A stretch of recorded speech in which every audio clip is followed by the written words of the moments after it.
नमस्कार, final cut देख रहे हैं आप और मैं हूं प्रियंका गुप्ता आपके साथ। चलिए शुरुआत करते हैं खबरों की। सामा सेक्टर के अंतर्राष्ट्रीय सीमा पर संदिग्ध ड्रोन देखे जाने के बाद सुरक्षा एजेंसियां अलर्ट हो गई हैं। सुरक्षा बलों ने पूरे इलाके में बड़ा सर्च ऑपरेशन शुरू कर दिया है और फिलहाल क्षेत्र में हाई अलर्ट जारी है। जानकारी के अनुसार बीएसएफ के जवानों ने बीओपी चिलियारी में सीमा बाड़ के पास पाकिस्तानी ड्रोन की गतिविधि की आवाज सुनी थी। बताया जा रहा है कि ड्रोन पाकिस्तान की तरफ से भारतीय सीमा की ओर बढ़ रहा था। सतर्क बीएसएफ जवानों ने तुरंत कार्रवाई करते हुए उड़ते हुए ड्रोन की दिशा में कई राउंड फायर किए, जिसके बाद ड्रोन वापस लौट गया। इसके बाद इलाके में बीएसएफ द्वारा इल्यूमिनेशन पैरा राउंड भी दागा गया ताकि पूरे क्षेत्र को रोशन कर सघन तलाशी अभियान चलाया जा सके।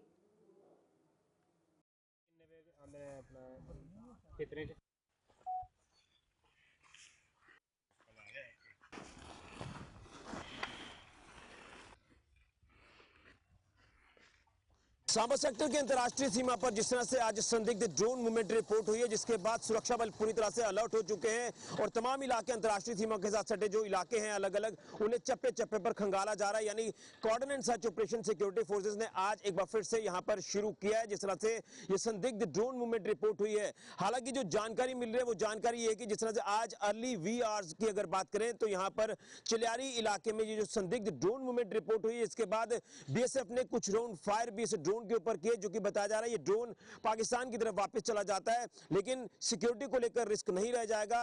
तमाम इलाके चप्पे चप्पे पर खंगाले जा रहे हैं। सुबह से लगातार अलग अलग इलाके जिस तरह से खंगाले जा रहे हैं, वो चाहे डेंस फॉरेस्ट एरियाज हो या फिर सरकंडा वाले इलाके हो, तमाम इन इलाकों में सिक्योरिटी फोर्सेस की गश्त नजर आ रही है। स्क्रीन पर तस्वीरें भी आप साफ तौर पर देख सकते हैं। तो कहीं ना कहीं पूरी तरह से ये देखा जा रहा है कि कहीं कोई संदिग्ध ड्रॉपिंग तो नहीं हुई है, कहीं कोई संदिग्ध वस्तु ना हो, कोई संदिग्ध मूवमेंट ना हो, जिसके चलते तमाम इलाके सिक्योरिटी फोर्सेस चप्पे चप्पे पर खंगाल रही हैं और पूरे इलाके सर्च किए जा रहे हैं। आपको मैं याद कराना चाहता हूं कि पिछले दिसंबर महीने से अभी तक की अगर जो रिपोर्ट्स हैं वो यही है कि एलओसी से लेकर आईबी तक अलग अलग इलाकों में संदिग्ध ड्रोन मूवमेंट रिपोर्ट हुई है। कुछ ड्रोन्स को मार गिराया गया सिक्योरिटी फोर्सेस की तरफ से और पिछले दिनों में सांबा सेक्टर के अंतर्राष्ट्रीय सीमा के एक इलाके में यहां ड्रोन के माध्यम से पाकिस्तान ने हथियारों की खेप भेजी और उस खेप को सिक्योरिटी फोर्सेस ने रिकवर किया और ड्रोन वाली साजिश जो है वो पाकिस्तान की नाकाम की गई।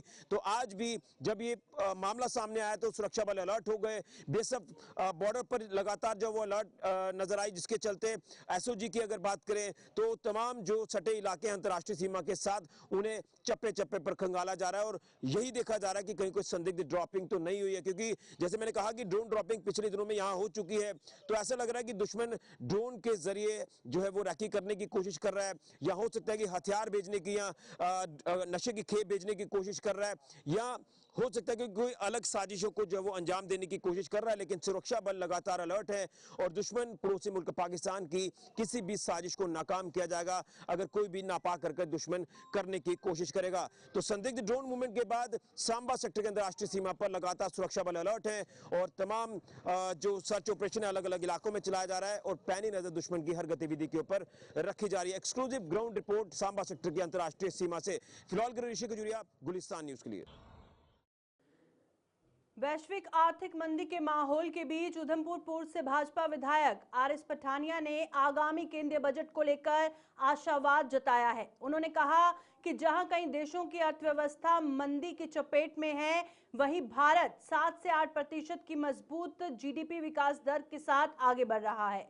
पठानिया ने आर्थिक सर्वेक्षण का हवाला देते हुए कहा कि यह बजट भारत को वैश्विक उत्पादन केंद्र के रूप में स्थापित करने की दिशा में महत्वपूर्ण कदम साबित होगा। उन्होंने बताया कि सरकार मेक इन इंडिया उत्पादों को अंतर्राष्ट्रीय बाजार में बढ़ावा देने और निर्यात में वृद्धि पर विशेष ध्यान देगी।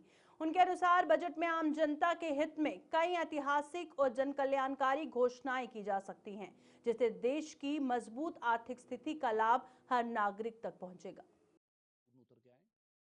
और मैं फिर इन शॉर्ट, क्योंकि बजट तो अभी किसी के पास है नहीं, लेकिन आपको आश्वस्त करना चाहूँगा, ये बजट नए भारत का बजट, ये बजट नए भारत के संकल्प का बजट, ये बजट आम आदमी का बजट, महिला का बजट, किसान का बजट, युवा का बजट, खेल का बजट और जम्मू कश्मीर में जैसा हम उम्मीद करेंगे कि टूरिज्म को और रोजगार को बढ़ावा देने वाला ये बजट रहे। इन सब बजट के साथ आप सबसे हमारा सकारात्मक रिस्पांस रहे।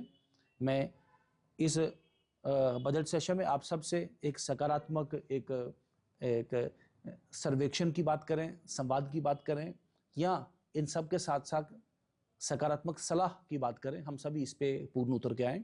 ये इसीलिए मैंने आप सबको छोटा सा तकलीफ आज दिया था। और मैं फिर इन शॉर्ट, क्योंकि बजट तो अभी किसी के पास है नहीं, लेकिन आपको आश्वस्त करना चाहूँगा, ये बजट नए भारत का बजट, ये बजट नए भारत के संकल्प का बजट, ये बजट आम आदमी का बजट, महिला का बजट, किसान का बजट, युवा का बजट, खेल का बजट, और जम्मू कश्मीर में जैसा हम उम्मीद करेंगे कि टूरिज्म को और रोजगार को बढ़ावा देने वाला ये बजट रहे। इन सब बजट के साथ आप सबसे हमारा सकारात्मक रिस्पांस रहे। मैं इस बजट सेशन में आप सबसे एक सकारात्मक एक सर्वेक्षण की बात करें, संवाद की बात करें, या इन सब के साथ साथ सकारात्मक सलाह की बात करें, हम सभी इस पे पूर्ण उतर के आए। ये इसीलिए मैंने आप सबको छोटा सा तकलीफ। केंद्रीय वित्त मंत्री निर्मला सीतारमण द्वारा रविवार को पेश किए जाने वाले केंद्रीय बजट के बाद अब जम्मू कश्मीर के मुख्यमंत्री उमर अब्दुल्ला द्वारा पेश किए जाने वाले प्रदेश के बजट पर सबकी नजरें टिकी हुई हैं। खासतौर पर जम्मू संभाग के कारोबारियों ने इस बजट से कई अहम उम्मीदें जताई हैं। व्यापारिक संगठनों का कहना है कि जम्मू क्षेत्र के लिए विशेष वित्तीय प्रावधान किए जाने चाहिए, जिससे पर्यटन क्षेत्र को बढ़ावा मिल सके। उनका मानना है कि माता वैष्णो देवी, शिवखोड़ी पटनीटॉप और अन्य धार्मिक व प्राकृतिक स्थलों के बेहतर विकास के लिए बजट में ठोस घोषणाएं जरूरी हैं। कारोबारियों का कहना है कि पर्यटन गतिविधियां बढ़ने से होटल, ट्रांसपोर्ट, रेस्टोरेंट और स्थानीय व्यापार को सीधा लाभ मिलेगा। उन्होंने सरकार से बुनियादी ढांचे के विकास, टैक्स में राहत और निवेश को प्रोत्साहन देने की मांग की है, ताकि जम्मू की अर्थव्यवस्था को नई गति मिल सके। जैसे पहले हमारे यहाँ पे बूम हुआ करती थी टूरिज्म की, आप देखिए कि बाजार सारे खाली हैं, और ये पूरी एक चेन होती है। यहाँ पे क्लाइंट आएगा, कस्टमर आएगा, मेरे को भी बिजनेस देगा, शाल वाले से शाल खरीदेगा, होटल वाले के पास रहेगा, ढाबे वाले रेस्टोरेंट के पास खाना खाएगा। तो जब मेरे पास पैसा होगा तो मैं लोकल मार्केट में जाऊँगा, मैं भी अपने बच्चों के लिए शॉपिंग करूँगा। तो एक पूरी चेन होती है। तो जब एक जगह से टूटती है तो वो पूरी चेन ही टूट जाती है, जिससे जो है जो व्यापार वर्ग जो हमारा अभी जम्मू का हो चाहे कश्मीर का हो, उनका पूरे जो वो है आप उसको कह सकते हैं उनका डिस्टर्ब किया है, उनका घर चलाना मुश्किल हो गया है अभी लास्ट दो साल में। तो कुछ ऐसे उसमें पॉलिसीज़ लाई जाएं।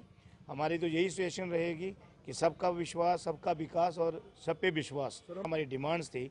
जितने भी पीपी मोड्स पे हमारे जो वर्क पड़े हैं, चाहे वो जम्बू जू हो, उसको पूरी तरीके से उनको ओपन तो कर दिया, लेकिन पूरी फैसिलिटेट नहीं किया गया। पूरे वहाँ पे जो भी जानवर वगैरह नहीं लाए गए, वहाँ पे जो भी फैसिलिटीज़ होती हैं वो अभी प्रोवाइड नहीं की गई। ऐसे ही जैसे ये 2 दिन का ट्रायल देखिए अब जम्मू की लोकल पब्लिक कितनी वहाँ पे आई है। एक बहुत शानदार वहाँ का मंजर रहा 2 दिन। तो हम चाहते हैं कि इसको बिल्कुल हाईलाइट किया जाए, और ताकि कम से कम 2 दिनों के लिए यहाँ पे टूरिस्ट जो है वो जम्मू में भी स्टे करे, ताकि उसके जहाँ बहुत सारे हैं सर। मैं तो कहता हूँ पीपीपी मोड पे यहाँ पे जैसे वंडरला टाइप कुछ यहाँ पे किया जाए सुनिश्चित। तो जिससे क्या होता है कि यहाँ की पब्लिक जो है, जो हमारे जम्मू की इकॉनमी है, इसको भी थोड़ा सा बूस्ट मिलेगा। तो जैसे कि आप देख रहे हैं 2 तारीख को असेंबली शुरू होगी और बजट जिसमें पेश किया जाएगा। व्यापारियों से हम राय ले रहे हैं, और भी व्यापारी हम बात करते हैं। सर, बजट पेश होने वाला है, एज ए व्यापारी आप क्या एक्सपेक्टेशन करते हैं? क्योंकि उमर अब्दुल्ला जी ने जो है बजट पेश करना, और फाइनेंस भी डिपार्टमेंट उन्हीं के पास है। देखो, व्यापारी तो हर टाइम यही कोशिश करता है कि हमारा सामान सस्ता हो, जिससे कि सामान सस्ता हो और जो हमारी पब्लिक है उसको फ़ायदा मिले। सबसे बड़ा तो यही बात होता है। हम तो हमेशा यही चाहते हैं कि हर सामान सस्ता हो, जिससे कि आम जनता को उससे लाभ मिले। बाकी उमर साहब जब पावर में आए थे, उन्होंने बड़े वादे किए हुए हैं, जैसे बिजली का वायदा है या और भी बड़े वायदे किए हैं। अब फ्री बिजली वगैरह क्या, अब देखो अब काफ़ी देर हो गई है। चलो पहले तो ये कहेंगे कि 1-1.5 साल इनको सेटलमेंट के लिए लगा, अब तो सेटल भी हो गया काफ़ी अच्छी तरह। अब तो बयान बड़े उल्टे पुल्टे देते हैं, तो इसका मतलब ये सेटल हो गए हैं। अगर सेटल हो गए हैं तो अब तो वादे तो पूरे करें ना। अब इनकी जो बातें हैं उससे तो ऐसा लगता है कि ये जम्मू और श्रीनगर को आपस में डिवाइड करना चाहते हैं। इनका हर टाइम जब भी ये किसी मुद्दे के लिए आप लोग प्रेस इनसे प्रेस जब कोई क्वेश्चन करती है तो इनका जवाब ऐसा ही होता है जैसे कि ये सिर्फ जम्मू के सीएम नहीं है, ये सिर्फ श्रीनगर सीएम है, ये वहाँ के इलाके को हमेशा डिफेंड करते रहते हैं। जबकि एक सीएम का काम होता है कि हर इलाके को, हर कोने को रिप्रेजेंट करे और उसी की बात करे। सर हम देख रहे हैं जीएसटी वगैरह जो है, जो एमएसएमई की बात करें जो लागू हुए थे, वो सेंटर के पास सारा बजट रहता है। जम्मू में क्या चीज़ें होनी चाहिए जिससे आम लोगों को, जैसे आपने बताया, चीज़ें सस्ती होगी तो फ़र्क पड़ेगा, और आर्थिक कंडीशन कैसे बदली जाए? देखो, जो स्टेट गवर्नमेंट के पास ज़्यादा खासकर इस तरह का जैसे JNK है, वहाँ टूरिज़्म मैटर करता है और ये स्टेट के अंडर ही आता है। तो इनको चाहिए कि चलो श्रीनगर में तो काफ़ी डेवलपमेंट हुई है, लेकिन जम्मू में भी तो कुछ डेवलपमेंट करें। अब स्मार्ट सिटीज़ आज पेपर में आया है कि more than 90% of the work in smart cities has been completed. लेकिन जब आप ग्राउंड पे जाके देखते हैं, आज भी चीज़ें वैसे की वैसे टूटी फूटी हैं। तो स्मार्ट सिटी कहाँ बनी है? देखो, फुटपाथ ठीक ठाक फुटपाथ को तोड़ के दोबारा फुटपाथ बना दिए, वही नालियाँ जो ठीक थी उन्हीं को तोड़ के दोबारा बना दी, उससे थोड़ा स्मार्ट सिटी बनती है। फैसिलिटीज़ भी देनी पड़ती हैं, तो वो चीज़ें अभी है नहीं है। और जम्मू की डेवलपमेंट जो है नाम मात्र ही है, कोई खास डेवलपमेंट नहीं है। और जितनी देर यहाँ डेवलपमेंट नहीं होगी और टूरिस्ट स्पॉट जो हैं उनको डेवलप नहीं करेंगे, करके नहीं जाता था। अब डायरेक्ट दिल्ली से ट्रेन आ रही है तो डायरेक्ट दिल्ली से सामान, और स्टेट गवर्नमेंट को भी देखनी चाहिए। हमें यही इन पे उम्मीद है कि जम्मू के बारे में कुछ सोचे, जो हमारे टूरिज़्म को बढ़ावा दे, और जो हमारी टूरिस्ट डेस्टिनेशन है इन पे ध्यान दें। जो ठंडे बस्से में पड़ी हैं, जो जिन पे काम बड़ा स्लो है, उन पे ध्यान दें और उन पे फंड जो है वो रखे जाएं जिससे ये कंप्लीट हो। जैसे बमारख मंडी है, कितने सालों से नहीं कंप्लीट हो रही, इससे भी टूरिज्म में बड़ा फ़र्क पड़ता है। देखो, आगे जम्मू में कारोबार में बहुत गिरावट है, और ऐसी अगर चीज़ें होगी जम्मू में, और जो भी टूरिस्ट आएगा माँ वैष्णो देवी में भी आएगा और जम्मू में भी आएगा, और जम्मू में भी 1-2 दिन ठहरेगा और देखेगा। अब जो कल इन्होंने रिवर फ्रंट पे बोटिंग की ये झील बनाई है, उसका भी एक बड़ा अच्छा कदम है। और अब उसको आगे भी उसका जो स्टेप है उस पर भी काम किया जाए, उस पर भी फंड रखे जाएं और उस पर भी जो हो, और जिससे जो भी आए ये एक इधर जाए और इन चीज़ों को देखे। यही चीज़ें से जम्मू का कुछ भला होगा, और जम्मू में जो भी टूरिस्ट आएगा वो 1-2 दिन ठहरेगा। मेरी यही आदरणीय मुख्यमंत्री साहब से यही प्रार्थना है कि जम्मू के टूरिज़्म को बढ़ावा दें, जिससे जो भी इधर यात्री आता है, जो टूरिस्ट आता है, वो आके इधर ठहरे। गणतंत्र दिवस समारोह के अंतर्गत नामी डोगरी संस्था और अदबी कुंज द्वारा जम्मू में देशभक्ति विषय पर बहुभाषी कवि गोष्ठी का आयोजन किया गया। कार्यक्रम में डोगरी, गोजरी, उर्दू, हिंदी और पंजाबी भाषाओं के कवियों ने अपनी रचनाओं के माध्यम से राष्ट्र प्रेम की भावना को अभिव्यक्त किया। पूर्व दूरदर्शन निदेशक एवं कवि नसीम सिंह मनहास मुख्य अतिथि रहे, जबकि साहित्य अकादमी पुरस्कार विजेता ओम विद्यार्थियों ने अध्यक्षता की। वक्ताओं ने भारतीय सेना के बलिदान, राष्ट्र एकता और डोगरा विरासत पर प्रकाश डाला। आयोजन में प्रदेश की सांस्कृतिक विविधता और साहित्यिक एकजुटता की झलक देखने को मिली।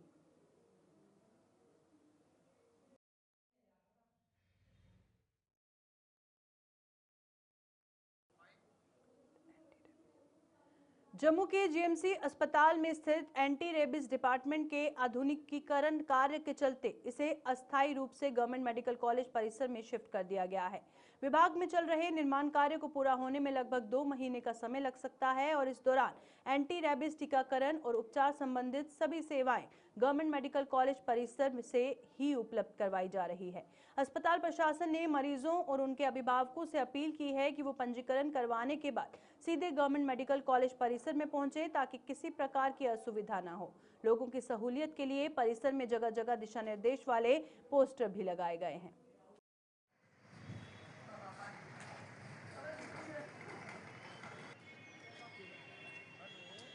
बिसाइड्स अदर फैसिलिटीज़, तो उसमें ये रहता है कि वूंड वॉशिंग जो होती है, जिसको ज़ख्म जो धोना, वो जो इनिशियली जो पहले 1 घंटे के अंदर जो वूंड को वॉश करना चाहिए, वो बहुत इम्पॉर्टेंट है।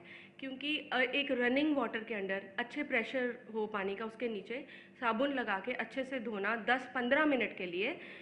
एक समझिए कि उसमें धुल जाता है। अगर वो उसमें आ गया है तो वो हम वॉश ऑफ कर सकते हैं उसको। तो ये एक बहुत बहुत ज़रूरी स्टेप है। तक जब आ रहे हैं तो करके आएँ, और जो नहीं, जो सीधा हमारे पास आते हैं उनके लिए हम ये वूंड वॉशिंग फैसिलिटी को प्रोवाइड कर रहे हैं।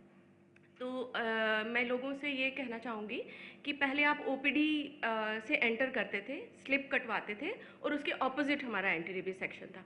अब आपने क्या करना है, ओपीडीज आके स्लिप कटवानी है, फिर देन आपने बाहर आके मेडिकल कॉलेज की तरफ आना है। ठीक है, बाहर निकल के आपने सिक्योरिटी गार्ड का जो बैरियर लगा रहता है उसको क्रॉस करके कॉलेज की एंटर होना है। एंटर होते ही आपने लेफ्ट साइड मुड़ जाना है, लेफ्ट या बाईं तरफ मुड़ के हमने वहाँ पे एंटी रेबीज सेक्शन को टेम्परेरीली जो है हमने एस्टैब्लिश किया है वहाँ पे। तो बहुत आसान है, मेडिकल कॉलेज की एंट्रेंस पे आना है, ओपीडी के एंट्रेंस पे नहीं जाना है। तो दूसरी बात, फिर भी अगर किसी को कोई प्रॉब्लम आती है ढूंढने में, तो जितने भी सिक्योरिटी गार्ड्स हैं बाहर हमारे, वो उन सबको हमने बता के रखा है गाइड करने के लिए लोगों को। तो उनसे आप पूछिए, वो आपको पूरा गाइड करेंगे कि एंटी रेबीज सेक्शन कहाँ पे हमने शिफ्ट की है। सो बंद नहीं हुआ है तो आप वापस मत जाइए, प्लीज़ सिक्योरिटी गार्ड को पूछिए या मेडिकल कॉलेज की तरफ आइए, एंटर करके बाईं तरफ मुड़ जाइए, वहाँ पे हमारा एंटी रेबीज सेक्शन खुला है। तो काम है, हम कोशिश तो ये करेंगे जल्द से जल्द ख़त्म हो। So with in a month और 1.5 मंथ्स ये हो जाना चाहिए। अब विद इन अ मंथ हो। सर्वाइकल कैंसर के प्रति लोगों को जागरूक करने के उद्देश्य से आज जम्मू के एसएमजीएस अस्पताल में एक जागरूकता रैली का आयोजन किया गया। ये रैली महिला रोग विभाग की ओर से निकाली गई, जिसमें डॉक्टरों, नर्सिंग स्टाफ और मेडिकल छात्रों ने भाग लिया। रैली एसएमजीएस से शुरू होकर जीएमसी अस्पताल परिसर में जाकर संपन्न हुई। इस दौरान प्रतिभागियों ने आम जनता को सर्वाइकल कैंसर के कारणों, लक्षणों और बचाव के उपायों के बारे में जानकारी दी। विशेषज्ञों ने बताया कि समय पर जांच, एचपीवी टीकाकरण और नियमित स्क्रीनिंग से इस बीमारी की रोकथाम संभव है। उन्होंने महिलाओं से अपील की कि किसी भी लक्षण को नजरअंदाज ना करें और नियमित स्वास्थ्य जांच करवाएं।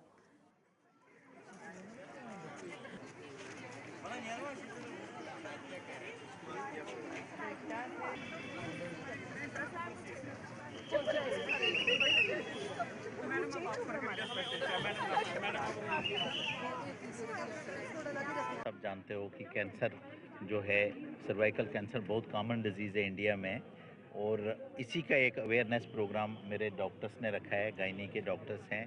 मैं मैडम का और इनकी टीम का बहुत बहुत शुक्रिया करता हूँ, क्योंकि मेन जो इसकी कामयाबी का, सक्सेस का जो राज है वो है अवेयरनेस।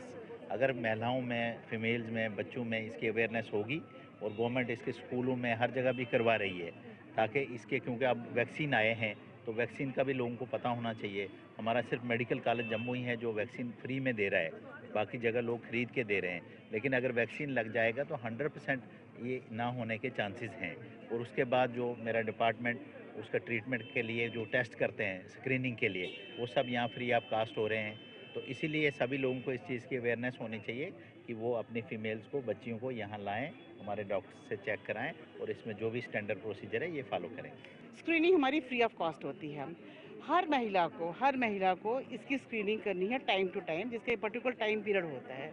अगर हम उसको स्क्रीन कर दें, कोई भी और अर्ली सिम्टम अगर हमारे जैसे आते हैं तो उसको वो ट्रीट कर लें। ये 3 चीज़ें हमने देखनी है कि हमारी वैक्सीनेशन हो जाए, स्क्रीनिंग हो जाए और अर्ली मैनेजमेंट हो जाए। हम इसको 100% क्योर कर सकते हैं। बट अनफॉर्चुनेटली हमारे पास जो भी पेशेंट आते हैं बड़े लेट स्टेज में आते हैं।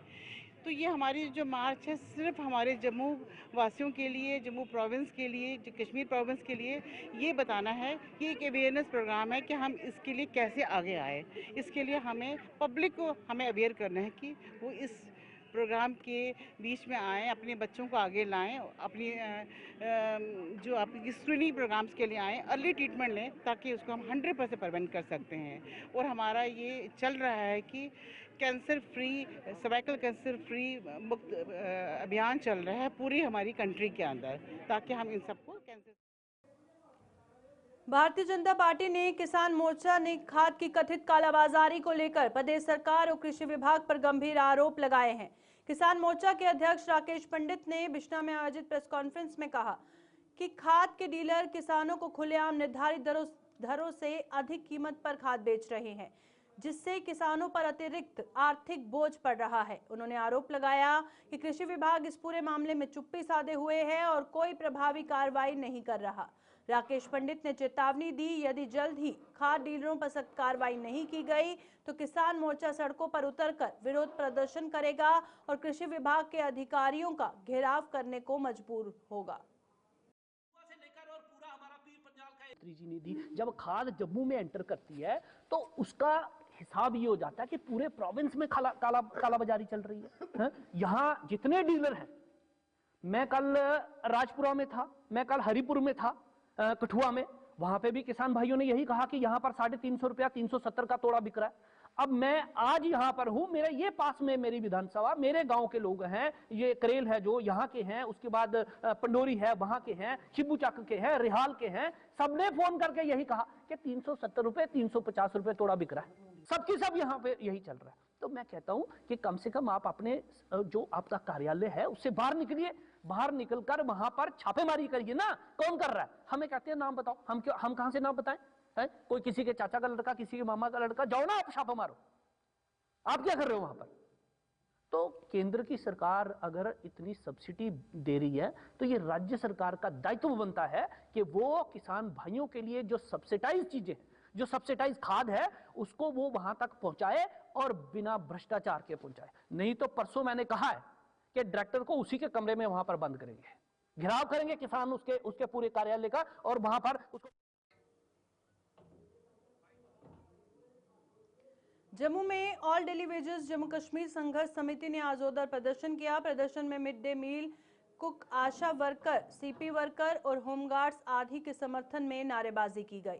प्रदर्शनकारियों ने सरकार से लंबे समय से लंबित वेतन तुरंत जारी करने का, न्यूनतम वेतन अधिनियम को सख्ती से लागू करने तथा नियमितीकरण नीति बनाने की मांग की। उन्होंने कहा कि बजट सत्र 2026 में इन कर्मचारियों के लिए विशेष प्रावधान किया जाए ताकि उन्हें आर्थिक सुरक्षा मिल सके। और संघर्ष समिति के नेताओं ने चेतावनी दी कि यदि उनकी मांगें जल्द पूरी नहीं की गई तो आंदोलन को और तेज कर दिया जाएगा।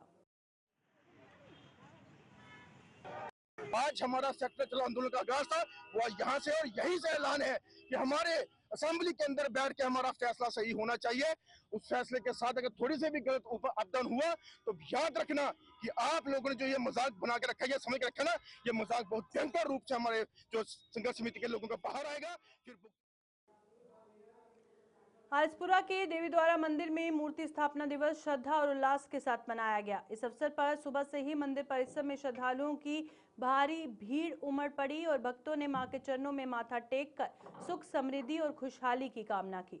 भजन, कीर्तन और पूजा अर्चना के साथ पूरा वातावरण भक्तिमय बना रहा और पूर्व मंत्री श्यामलाल चौधरी सहित कई गणमान्य लोग भी इस पावन अवसर पर उपस्थित रहे और मां का आशीर्वाद प्राप्त किया। आयोजन समिति की ओर से प्रसाद वितरण की भी व्यवस्था की गई थी। आज जय माता दी। आज मंदिर का स्थापना दिवस है। ये देवी द्वारा मंदिर बहुत प्राचीन मंदिर है और ये लगभग हजारों वर्ष हो गए इस मंदिर को बने हुए। और जब से ये बना है तब से हम 31 जनवरी को हर साल स्थापना दिवस मनाते हैं। इसमें भगवान की मूर्तियों का पहले पूजन होता है, फिर उनको वस्त्र बनाते हैं, हवन याग होता है, फिर उसके बाद भंडारा खोला जाता है। और इसमें हजारों लोग जो शहर के वासी हैं वो सारे आते हैं, भंडारे का सेवन करते हैं। और आज इसमें हमारे मंत्री श्यामलाल जी भी आए हुए थे और कुछ मंत्री भी आने वाले थे, वो इधर नहीं थे। तो इसलिए मैं कहता हूँ कि जितने भी आरएसपुरा के निवासी हैं वो हर साल या हर रोज इस मंदिर में आएँ और मंदिर की शोभा भी बढ़ाएं और माता रानी का आशीर्वाद।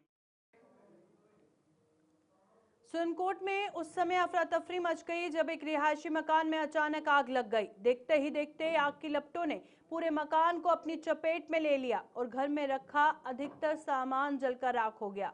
आग लगने की सूचना मिलते ही आसपास के लोग मौके पर पहुंचे और आग पर काबू पाने की कोशिश में जुट गए। कड़ी मशक्कत के बाद आग पर नियंत्रण पाया गया और गनीमत ये रही कि हादसे के वक्त परिवार के सदस्य सुरक्षित बाहर निकल आए, जिससे किसी भी प्रकार का जानी नुकसान नहीं हुआ। स्थानीय लोगों ने जिला प्रशासन से प्रभावित परिवार को तुरंत आर्थिक सहायता प्रदान करने की मांग की।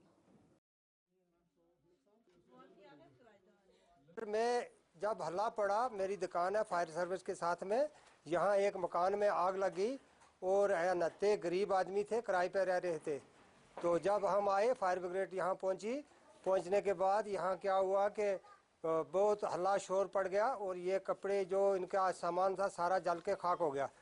तो अब ये किराए पर गरीब आदमी है, लिहाजा हमारी यही हुकूमत से यही फरियाद है कि यहाँ इनको कुछ ना कुछ मुआवजा दिया जाए। बहुत ही हन्नते गरीब आदमी है ये, तो हमारी यही रिक्वेस्ट है कि इनकी मदद की जाए। और फायर ब्रिगेड ने यहाँ बहुत बड़ा यहाँ किया, रोल किया और यहाँ आके तो ये आग शाग बजाई है और इनके कपड़े जो भी थे वो जल गए। आज अभी जैसे पता चला थोड़ी देर पहले कि यहाँ पर एक सर्किट शॉर्ट हुआ है और बिजली की वजह से यहाँ पर एक मकान को आग लग गई है। तो सब लोग यहाँ दौड़ के आए और आगे उन्होंने कोशिश की बुझाने की कि आग बुझाए, और ये सर्किट जो था तब तक वो जल चुका था और इसका इतना नुकसान हो गया कि कोई चीज़ के अंदर नहीं बची है। ये गरीब आदमी हैं, घर वाला मजदूरी करता है, यहाँ वो है नहीं है, और ये एक औरत है और साथ में बच्चे हैं इसके, और कोई चीज़ एक 10 रुपए की चीज़ इसके पास खाने पीने के लिए नहीं बची है। तो मैं सरकार से ये अपील करूँगा कि सरकार इसकी पुरजोर जितना भी हो सके वो इसकी मदद के लिए मतलब आगे आए और इसकी मदद करे, और जो इसका नुकसान हुआ है उसकी भरपाई करे। मैं